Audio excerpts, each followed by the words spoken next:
Hai teman-teman, dalam video pembelajaran kali ini, kami akan membahas tentang sumber dana bank. Sebelumnya, kami akan memperkenalkan kelompok kami, yang pertama Diva Rivera dan yang kedua Stefano Lumbangaol. Baiklah, langsung saja ke pengertian sumber dana bank. Pengertian sumber dana bank adalah usaha bank dalam menghimpun dana.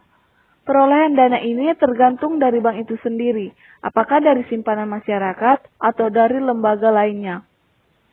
Hal ini sesuai dengan fungsi bank, bahwa bank adalah lembaga keuangan di mana kegiatan sehari-harinya bergerak dalam bidang keuangan. Maka, sumber-sumber dana bank juga tidak terlepas dari bidang keuangan itu sendiri. Menurut Kazmir, adapun sumber-sumber dana bank tersebut adalah dana pihak pertama, dana pihak kedua, dan yang terakhir dana pihak ketiga. Yang pertama, ada dana pihak pertama.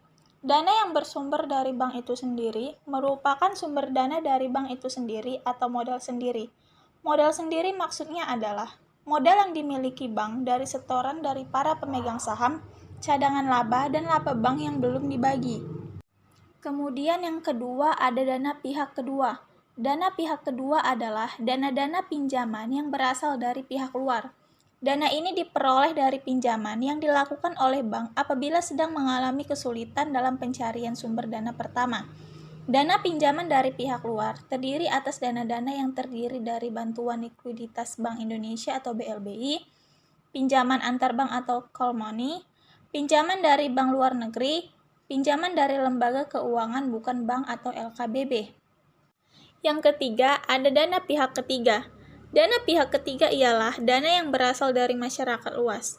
Sumber dana ini merupakan sumber dana yang terpenting bagi kegiatan operasional bank dan menjadi tolak ukur keberhasilan bank jika sanggup membiayai operasionalnya dari sumber dana ini.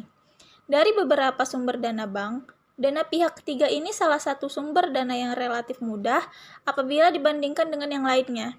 Untuk memperoleh dana dari masyarakat luas, bank dapat menawarkan berbagai jenis simpanan. A. Tabungan. Pengertian tabungan menurut Undang-Undang Perbankan Nomor 10 Tahun 1998, simpanan dana pihak ketiga pada bank yang penarikannya hanya dapat dilakukan menurut syarat tertentu yang disepakati, tetapi tidak dapat ditarik dengan menggunakan cek, bilet giro, dan atau alat lainnya yang dipersamakan dengan itu. Tabungan juga merupakan salah satu bentuk promosi dari bank serta pemerintah untuk membantu masyarakat dalam upaya penghematan. Maka dari itu, mayoritas pengguna tabungan ialah perorangan. Berbagai sarana atau alat penarikan yang digunakan antara lain yaitu buku tabungan, slip penarikan, kartu yang terbuat dari plastik, dan sarana penarikan lainnya. Misalnya, bagi nasabah prima, penarikan dana dari tabungan dapat diantar oleh bank. B. Giro. Giro merupakan salah satu produk yang dikeluarkan bank untuk nasabahnya menyimpan uang. Nasabah yang menggunakan giro disebut giran. Giran dapat menarik uang yang disimpannya setiap saat dengan cara menggunakan cek, bilet giro, atau dipindah bukukan. Hal ini berbeda dengan tabungan biasa yang pencairannya bisa dilakukan dengan kartu ATM. Namun, penggunaan cek dan bilet giro tidak hanya bisa berfungsi untuk menarik uang, tapi juga bisa untuk melakukan pembayaran. Dalam transaksi menggunakan cek dan bilet giro, pembayaran akan diteruskan ke bank tempat nasabah membuka rekening giro tersebut. Dibanding dengan tabungan biasa atau deposito, suku bunga giro terbilang rendah. C. Deposito. Menurut Thomas Suyatno, pengertian deposito adalah simpanan pihak ketiga pada bank yang penarikannya hanya dapat dilakukan dalam waktu tertentu menurut perjanjian pihak ketiga dengan bank yang bersangkutan. Menurut jangka waktu menuju maturity, beberapa penggolongan deposito tersebut adalah sebagai berikut. A. Demand deposit atau rekening koran. Demand deposit pada bank-bank di Amerika Serikat dapat digolongkan menjadi beberapa macam, yaitu yang pertama, interbank deposit atau deposito antarbank, yaitu deposito yang disimpan baik dengan bank yang mendepositkan maupun bagi yang menerimanya. Yang kedua, Deposito-deposito pemerintah Amerika Serikat bagi bank-bank dagang disebut oleh bank sebagai rekening-rekening pajak dan pemberian pinjaman atau T&E account karena timbul proses-proses perpajakan dan pemberian pinjaman. Yang ketiga, deposito negara bagian dan daerah. Merupakan deposito-deposito berbagai macam pembagian unsur politik termasuk distrik-distrik, sekolah, dan sebagainya. Yang keempat, deposito-deposito pemerintah yang disimpan oleh para individu, firma-firma, dan perusahaan-perusahaan yang berbentuk badan hukum. B. Time deposit.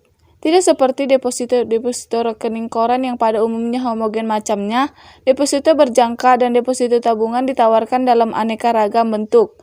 Namun demikian, ciri-ciri yang umum dan sama dari deposito-deposito tersebut adalah kewajiban bank membayar tingkat bunga karena nasabah memerlukan jangka waktu tertentu sebelum deposito-deposito tersebut dicairkan.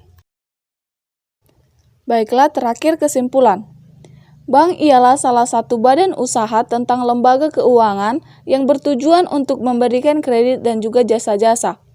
Terdapat juga pemberian kredit tersebut dilakukan sebagai jalan memperedarkan alat-alat pembayaran bank yang berupa uang giral.